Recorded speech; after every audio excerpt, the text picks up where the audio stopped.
Okay, so today we're going to polish and sand the boards and get them ready for writing. So I started today with sandpaper, and there's lots of different kinds of sandpaper. The brown kind usually has a really small grit, so you can look at the grit and it says 120 here. The lower the grit, the more coarse the sandpaper.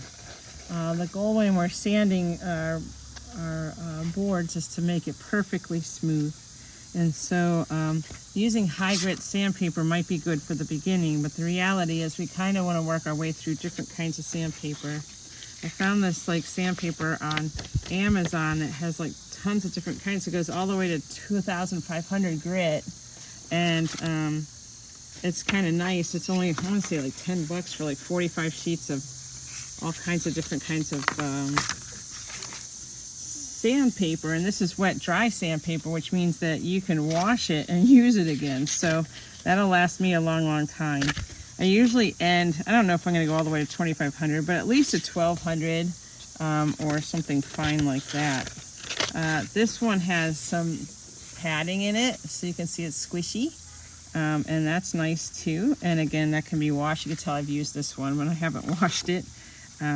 So it gives you an idea. So when we're starting with a new board, it has often rough spots on it. And it is kind of rough when you touch it. And then the goal is to get it as smooth, to a smooth surface. Sometimes boards, I call them blops. Let's see if I can find a blop on one of my other boards. This corner is kind of bloppy. Can you see the little bump here? The way that I get rid of those is a metal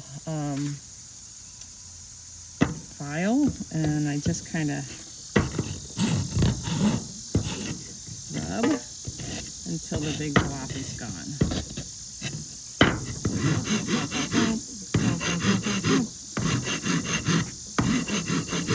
So the goal is to not see fabric. But you can take off bigger blobs. Here's another one. I don't know if I can see how that sticks out. There's a couple there. So if I just take the file, this would take a while to sandpaper. There. Now it's flat. I would not suggest using the file on the surface of your board. That is not a good choice. Again, I am outside because of the mess this part makes. And it is messy. So I think I'm going to start with a higher grit sandpaper. This one's 800. I might use my 250.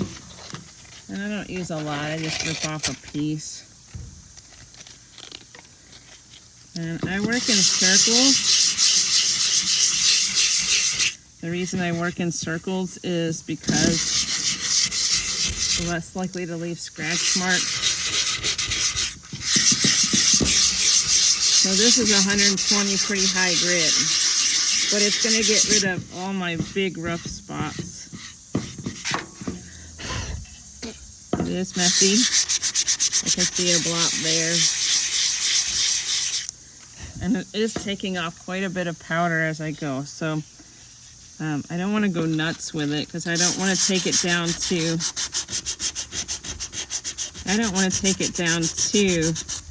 the linen. But I do want to get the bigger, palette marks off when I use my palette knife or my clay tool. I'm going to do the same thing to the side.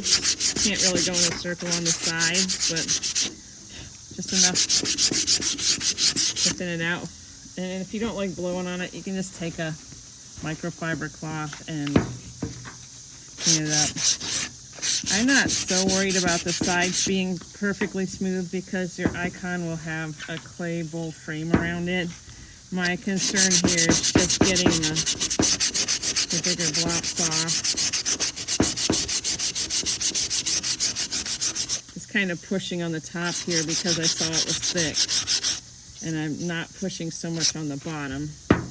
You gotta use pressure where you need to, where the thicker spots are, and less pressure where the thinner spots are. I can see right here, it's thick at the top. I don't know if you can see there's a shadow, but there's definitely a drip layer going on up here, so I'm just going to rub on the top portion and leave the bottom portion pretty much alone. And you also have to watch the corners because we folded fabric in the corners, and so you will have a thick spot in the corners. And again, once we get the clay bowl on, it won't matter. The white of the gesso represents purity. Trinity is certainly pure. And it also allows all the beautiful colors of our paint to come through. Okay. Almost there on this one. Kind of feel like you're eating the chalk and the glue. Ugh. It's nice to have good ventilation for this part. It's rough in the winter. Sometimes I go in the garage. And you can have a vacuum running, I suppose. I don't. I just go outside and make a giant mess and call it a day. All right, so my camera's still clean. There we go, just in case. That's got a whole 120 grit, and it's taking care of a lot of my problem spots.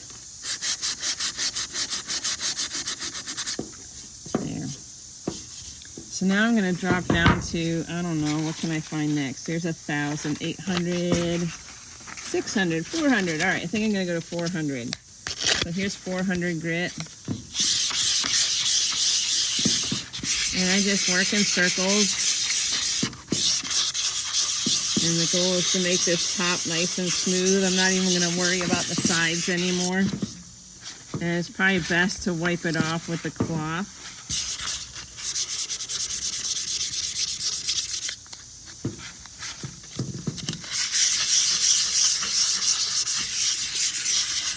You can also smooth things out with, there's some 600.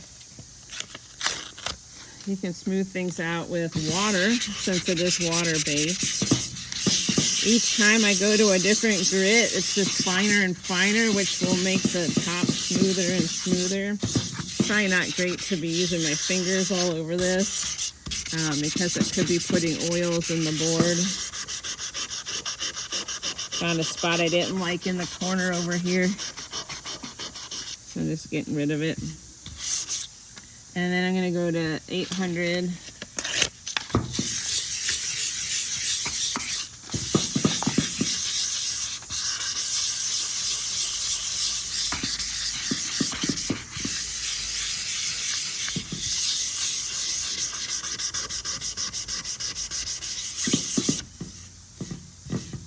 And then finally, I don't know, what do we got? 1,200, let's do that. That sounds good, we'll stop there. And this has really not much grit to it at all.